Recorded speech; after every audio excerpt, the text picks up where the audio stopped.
Polasara block अंतर्गत माଳ Tentulia grammar Ashok Kumar प्रधान सूरत ठारे श्रमिक भाव कार्य करुवा समय आकस्मिक मृत्युवरण कर मान्यवर विधायक श्रीकांत साहू मृतकों बासभवन को जाई शोक संतप्त परिवार को भेटी समवेदना जणाइबा सह ग्रामर विभिन्न उन्नयनमूलक कार्य विषय स्थानीय लोकों सह आलोचना करिसेंती।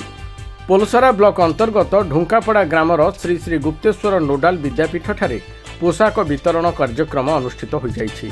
मान्यवर विधायक पोलसरा श्रीकांत साहू मुख्य अतिथि भाव जोगदे छात्र छात्री को पोशाक बंटन करने सहित स्कूल भित्तिभूमि उपरे एसएमसी कमिटी सह आलोचना करिसेंती।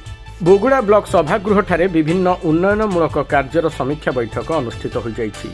मान्यवर विधायक एथिरे जोग दैथिबा बेले बोगुड़ा बीडीओ और जनप्रतिनिधि उपस्थित थिले। बोगुड़ा एनएसी बलदेव मंदिर परिसर में पार्क निर्माण पई मान्यवर विधायक श्रीकांत साहू भित्तिप्रस्तर स्थापन करिसेंती। एहा सह विधायक महोदय मंदिरर उन्नयनमूलक कार्य विषय स्थानीय लोकों सह आलोचना करिसेंती। पोलसरा ब्लॉक अंतर्गत बड़ पंकलबाड़ी पंचायत बण रामचंद्रपुर ग्राम को जाई विधायक महोदय ग्रामर विभिन्न उन्नयनमूलक कार्य विषय स्थानीय लोकों सह आलोचना करिसेंती। एहा सह मंगलपुर ग्राम में आकस्मिक मृत्युवरण करिथिबा मृतक विप्रचरण डाकुआ शोक संतप्त परिवार वर्गों को भेटी समवेदना जणाइबा सह आर्थिक सहायता प्रदान करिसेंती।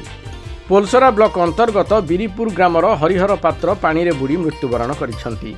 मान्यवर विधायक पोलसरा मेडिकल को जाई शोक संतप्त परिवार वर्गों को भेटी समवेदना जणाइबा सह आर्थिक सहायता प्रदान करिसेंती।